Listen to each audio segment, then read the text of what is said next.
Welcome to my channel. मैं हूं सविता। दोस्तों, आप सभी कैसे हैं? आई होप आप अच्छे होंगे और आपकी तैयारी भी काफ़ी बेहतर चल रही होगी। तो दोस्तों, आज इस क्लास में हम करेंगे सुपर टेट एग्ज़ाम के लिए हिंदी के मात्र 20 प्रश्न।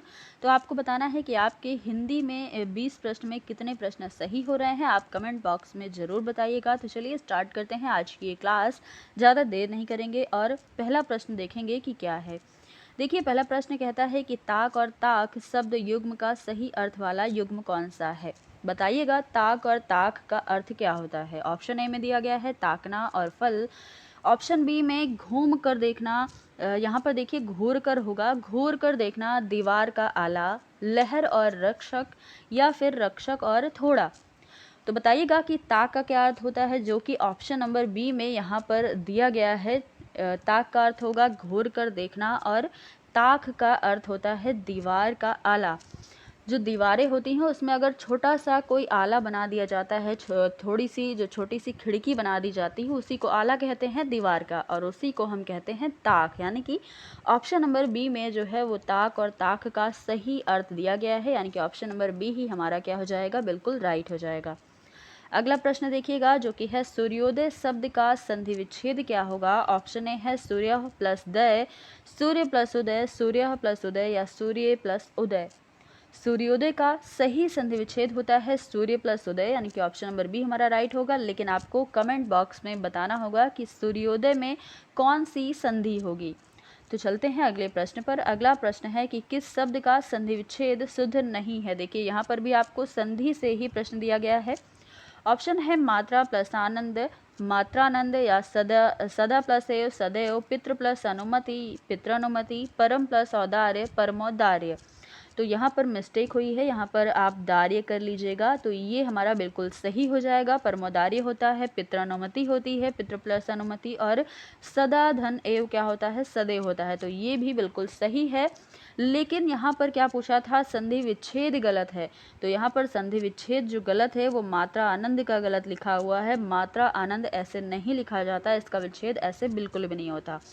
मात्र प्लस आनंद होता है। देखिएगा, ऐसे हम इसे लिखेंगे, मात्र प्लस आनंद। तो आनंद तो बिल्कुल सही है, लेकिन मात्रा यहाँ पर गलत है। तो यहाँ पर क्या हुआ, ऑप्शन नंबर ए ही हमारा बिल्कुल राइट हुआ, क्योंकि पूछा ही गलत था और ऑप्शन ए ही हमारा गलत था।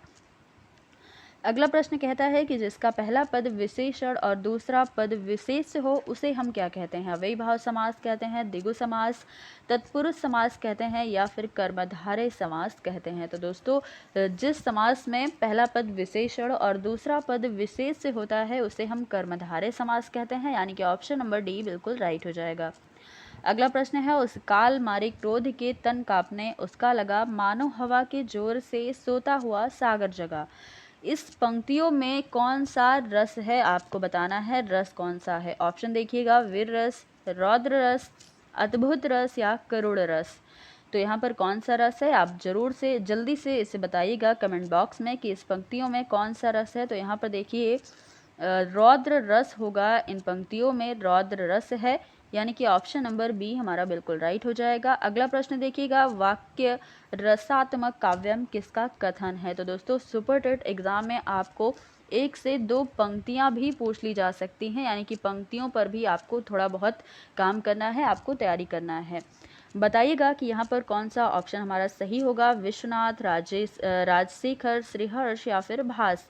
वाक्य रसात्मक काव्यम जो कथन है ये विश्वनाथ का है, यानी कि ऑप्शन नंबर ए हमारा बिल्कुल राइट हो जाएगा। ये आपको याद रखना है।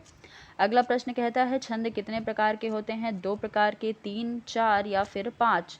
तो छंद जो हैं ये 3 प्रकार के होते हैं दोस्तों। कौन कौन से होते हैं? तो वार्णिक छंद, मात्रिक छंद और मुक्तक छंद, ये 3 प्रकार के छंद होते हैं।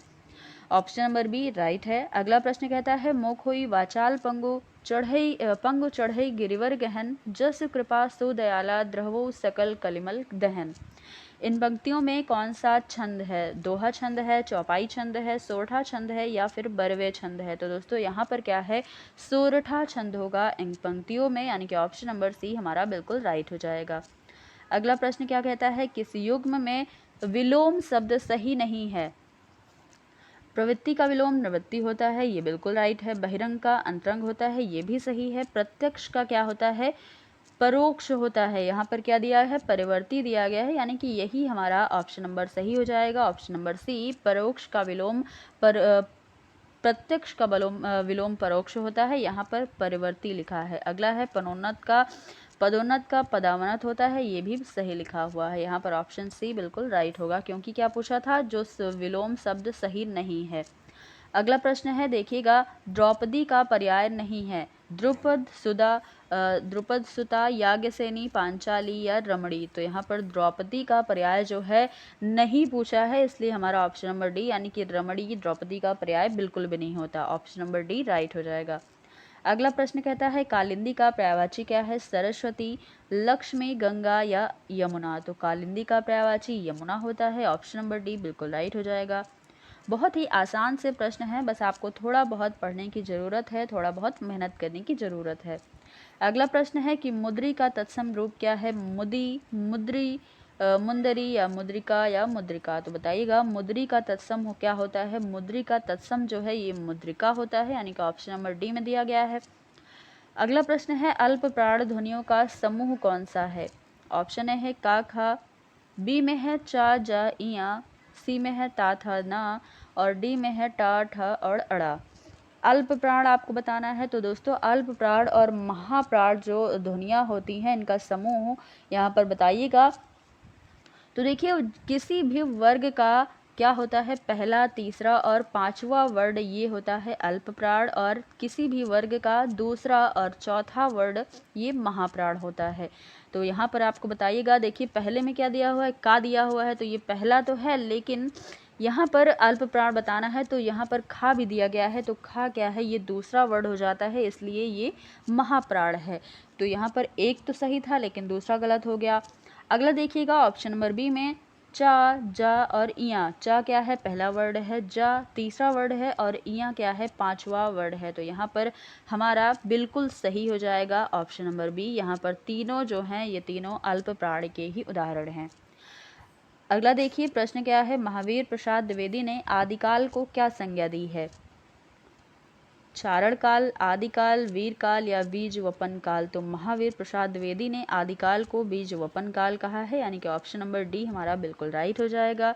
अगला प्रश्न कहता है कि छायावादी प्रवृत्ति की रचना सबसे पहले हमें कहाँ दिखाई पड़ती है? सुमित्रा नंदन पंत की कविता में, मुकुटधर पांडे की रचनाओं में, सूर्यकांत त्रिपाठी निराला में या फिर श्रीधर पाठक में। तो दोस्तों, छायावादी प्रवृत्ति की रचना हमें सबसे पहले मुकुटधर पांडे की रचनाओं में दिखाई पड़ती है, यानी कि ऑप्शन नंबर बी बिल्कुल राइट होगा। अगला प्रश्न देखिएगा, जो कि यहाँ पर क्या दिया हुआ है, एक पद्य दिया हुआ है। इसको पढ़कर, इन पंक्तियों को पढ़कर हमें कुछ प्रश्नों का आंसर देना होगा। तो दोस्तों पढ़ते हैं इसे। लिखा है, दंभ का जहाँ जहाँ पड़ाव था, सत्य से जहाँ जहाँ दुराव था, वह चला कि अग्नि बाण मारता, पाप की आहा आहा उजाड़ता, वज्र बन गिरा गिरे विचार पर। तो इन पंक्तियों के आधार पर हमें कुछ प्रश्न का आंसर देना है। प्रश्न क्या है कि दुराव शब्द से तात्पर्य है काठिन्य, वैर, दुर्गम स्थल या आवरण। तो दोस्तों, दुराव शब्द से तात्पर्य है आवरण, यानी कि आवरण का क्या अर्थ होता है, तो छिपा हुआ होता है। तो इसलिए हमारा क्या हुआ, ऑप्शन नंबर डी बिल्कुल राइट हो जाएगा। अगला प्रश्न कहता है, जहाँ जहाँ शब्द क्या है, विपरीतार्थक शब्द है, भिन्नार्थी शब्द है, एकार्थी शब्द है या फिर पुनरुक्त शब्द है। तो दोस्तों, जहाँ जहाँ एक ही शब्द को बार बार लिखा गया है, यानी कि 2 बार आ गए हैं ये दोनों शब्द, पुनरुक्ति हुई है यहाँ पर। तो ऑप्शन नंबर डी में दिया गया है पुनरुक्त शब्द युग्म, यानी कि ऑप्शन नंबर डी ही बिल्कुल राइट हो जाएगा। अगला प्रश्न है, पाप का विलोम शब्द क्या है? पुण्य है, निरपराध है, प्रायश्चित है या अपाय है। तो दोस्तों, पाप का विलोम क्या होता है, पुण्य होता है। ऑप्शन नंबर ए बिल्कुल सही हो जाएगा। अगला प्रश्न है, नौजवान शहीद ने किसे नष्ट किया? अहंकार और सत्य को, अहंकार और असत्य को, अहंकार को या फिर असत्य को। तो नौजवान शहीद ने इन पंक्तियों के अकॉर्डिंग जो नष्ट किया है वो अहंकार और असत्य है, यानी कि ऑप्शन नंबर बी बिल्कुल राइट हो जाएगा। अगला प्रश्न है, जो कि लास्ट है, कि गिरे विचार से क्या तात्पर्य है? सत्य और हित से परे विचार, उलझे विचार, सभी प्रकार के विचार या मिथ्या विचार। तो यहाँ पर गिरे विचार से तात्पर्य पूछा गया है।